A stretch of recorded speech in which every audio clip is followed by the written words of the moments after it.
ښاغلي شهباز شریف او ښاغلي بوټو صاحب ته دا خبر کوو چې تاسې هغه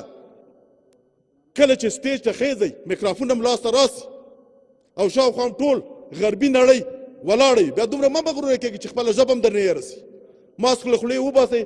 د خولې اختیار هم له لاسه وځي د څه څه په خوله درځي د هغو د خوشحالولو لپاره دا کار وکړي او دا بیا د یو ملک د حیثیت او ابرو او عزت په قیمت باندې بیا دا کار کوي. زه پوهېږم پاکستان کې ډېر مشکلاتونه دي. پاکستان کې د هغو سلي سیلابونو په سلګونو په زرګونو کسان مړه کړل، له بین بوتله. پاکستان یې له خاورو سره خاورې کړ، کښت او زراعت یې ټول ختم کړ. موږ په داسې حال کې چې د افغانستان اسلامي امارات ټول افغانان نر او ښځې د پاکستان له خلکو سره په دې غمیزه کې ولاړ دي، څنګ په څنګ ورسره ولاړ دي، په دې غم کې ورسره شریکان، څه چې له لاسه کېږي هغه ورسره شریک وو. خو په عین وخت کې د پاکستان د صدر اعظم او د وزیر خارجه دغه عمل هم